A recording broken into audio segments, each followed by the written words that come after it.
travel video, and in today's special video, I'm gonna teach you guys how to explore ZAMBASULTA. Alright, so let's go! ZAMBASULTA is short for the 4 provinces of the southern part of Mindanao. These provinces consist of Zamboanga, Basilan, Sulu, and Tawi-Tawi. In this video, my friends and I will be showing you how you can explore these 4 beautiful provinces in Mindanao. First off, Zamboanga. The city of Zamboanga is the 3rd largest city in the Philippines. Back in the 1500s, when Spain was in search of spices, riches, and power, the Spaniards chose to settle in Zamboanga. They even built a military fortress on La Caldera, a coastal village in Zamboanga. One of the places you should visit is the Great Santa Cruz Island. This is famous for its 6.6-kilometer wide stretch of pink sand beach. The pink color comes from the billions of pieces of crushed red organ pipe coral that mix up with the white sand. If you are amazed by the Great Santa Cruz Island, then you should meet its little sibling. Just nearby the area, you can visit the Little Santa Cruz Island. It's a cute and smaller island which has a nice soft sandbar and clear water that is perfect for swimming. Here in Zamboanga, one of the must-try food is the cucaracha at Alavar Seafood Restaurant. The word cucaracha in Chavacano is for cockroach, but it is actually a type of deep-sea crab.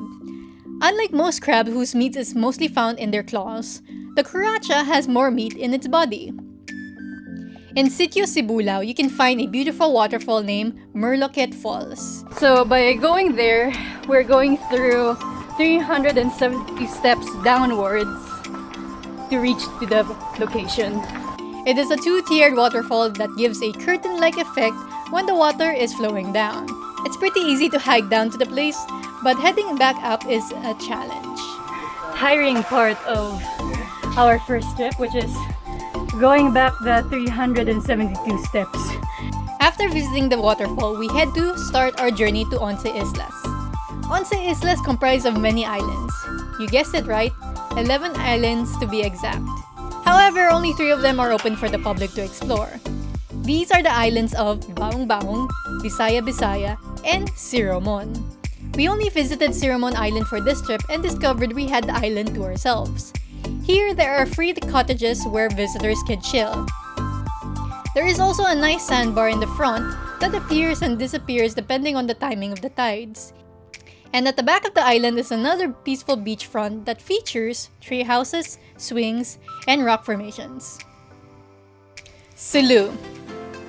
From Zamboanga, you can take an overnight ferry which leaves to Sulu at 9 p.m. daily.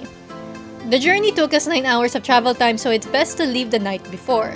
Sleeping in the boat is not a problem because you have the choice to pay 765 for a bunk bed inside an air-conditioned room if you book early.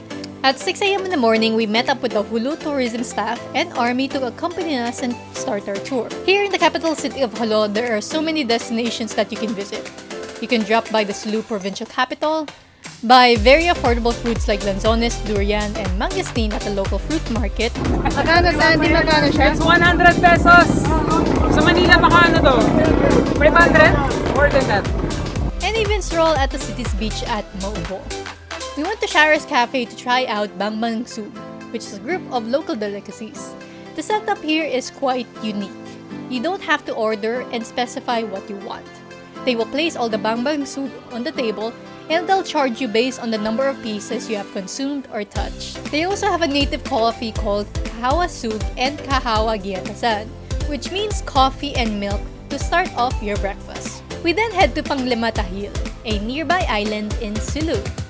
Here in this island, you can visit Ramat Dive Resort in Barangay Banas, where you can relax, swim, and go cliff diving. Woo! Another tourist destination here in Jolo City is their mosque, Masjid Tulay. Majority of the citizens are Muslim, and here in this mosque is where they have their prayers done during the religious time. I suggest to all visitors to wear pants, long sleeves, and for women, should also wear a hijab if you want to enter the mosque. Basilan. From Sulu, we returned to Zamboanga to take a ferry to Basilan. Basilan is the largest and northernmost island of the Sulu archipelago. This province is known to have a rich agriculture with a focus of rubber farming.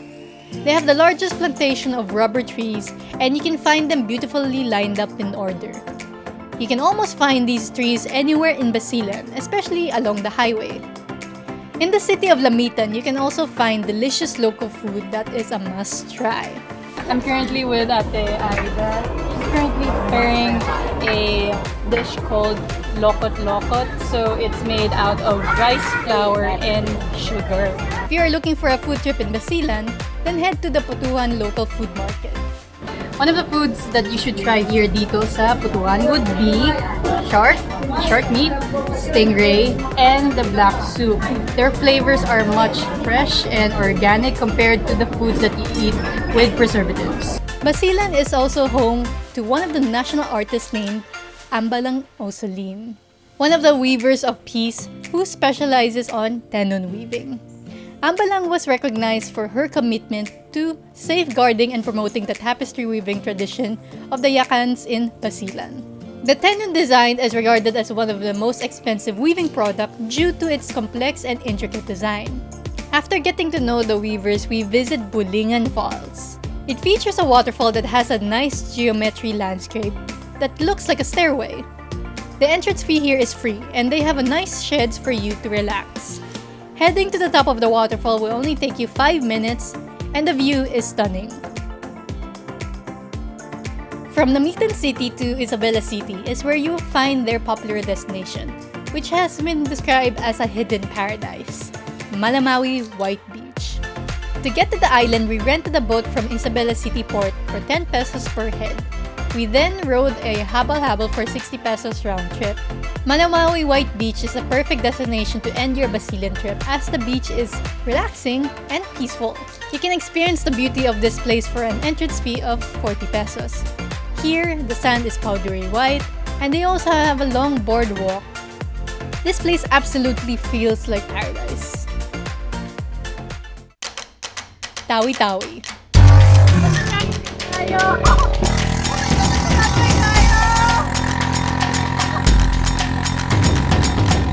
This is the southernmost province in the Philippines. We took a flight from Zamboanga. Take note, there is no direct flight from Manila if you decide to go straight to Tawi-Tawi. On our first day, we took a boat and journeyed for 4 hours to Sitangkai, which cost 430 pesos one way per head. Sitangkai is the seaweed capital of the Philippines and is also known as the Venice of the South. You will notice the mode of transportation in this town is via wooden boats. Now, sa tanong na bakit pinili ng tao na dito nila ginusto tumira sa dagat, kasi yung pangunahing pangkabuhayan ng taga Sitangkai is nasa dagat. So, anytime gusto nila managat, gusto nila mag-catch ng fish, gusto nila mag-fishing, gusto nila magkuha ng kung ano-anong nasa dagat na pwede pagkapirahan, kaagad-agad pwede sila makababa. While kung nandoon sila sa island, medyo malayo pa. Back in Bongao Town, we rode a boat to the longest sandbar in the Philippines, Panampangan Island. This island boasts of clear crystal waters, powdery white sand, and a sandbar that stretch over 3 kilometers. This is one of the islands that blew my mind because of how vast the sandbar goes, which you can see in my drone shots. Afterwards, we visited Simunol Island, the birthplace of Islam in the Philippines. Here you can find the oldest mosque in the Philippines that was built originally by Sheikh Karamul Makdum. The mosque, built back in 1380, has been declared as a National Historical Landmark and a National Cultural Treasure. Here in Simunol, you can also find the Bajau Community. The Bajaus are simple and peace-loving people who do not live in places that are chaotic. That is the way of the Bajaus.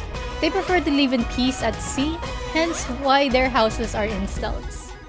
We left the island and journeyed to another island. While I was flying my drone around this place, it looked like a whale. This island is called Sangay Siapo. Seriously, no one occupying this island right now, and I believe this is my favorite island for this trip, and I would literally live here if I could just buy it. Now here's something I have experienced for the first time ever. night fishing at sea. We were accompanied by the Bajaus for this memorable activity. I didn't expect their way of fishing is done by walking shallow waters that is knee level. They use nets to catch the fish, and to my surprise, they were able to catch a lot. They segregated the big ones and let the small fish go back to the water so that they can grow bigger. Now that is a responsible fishing, something that other fishermen should emulate. The next day, we toured around town and head to Barangay Lakit-Lakit to explore the prehistoric Balabok rock formations. Here in one of Balabok rock formations, we discovered a location where we can go swimming and cliff diving. In another part, you will find a hidden cove that you can go through a circular arc. There is also a part that features a cave. So according to my guide, this used to be where the mermaids hang out. And it was told that there is also a crocodile living here. I haven't seen anything, but let's not take our chances. Now, our last destination, we journey towards Budbongao, which means Bungao Mountain. Now, according to my sources, that if you're having a hard time climbing this mountain, is that you have a lot of sins. So before climbing, you have to pray first. Now, if you're able to successfully climb this mountain, you can make a wish. And if that wish came true, you have to go back to this mountain. The mountain is actually easy to hike because there are stairs to guide you along the path. This chill hike, depending on your pacing, would take you around 45 minutes to finish. No worries if you get tired, as there are resting areas along the way and nice view decks for you to just admire and enjoy the views. One of the highlights about this mountain is the group of monkeys you will encounter along your path. Don't forget to bring some bananas because you can feed them and they will enjoy the gifts. After enduring the stairs, we finally arrived at the highest view deck of Budbongao.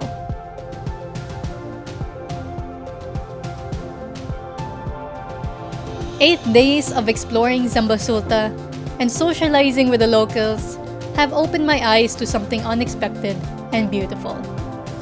ZAMBASULTA has a very rich culture, kind people, and unique destinations that I never thought existed here in the Philippines. Admit it or not, Mindanao is a place that has been deemed unsafe or dangerous because of the news we see on mass media. I guess my video can speak for itself. Do not be afraid to explore and see things for yourself because fear will make you miss out on these provinces' hidden wonders. For those people who are wondering if it's okay to travel these beautiful provinces, it is generally safe to travel around. As a female traveler, it is logical to always plan ahead and coordinate with your local tourism so that they can assist and provide you safety and security while you're touring around. Anyways, if you guys like this video, please give it a thumbs up and share it to your friends. If you want to be updated in my next vlog venture, go ahead and subscribe to my YouTube channel, follow my Instagram account, and like my Facebook page.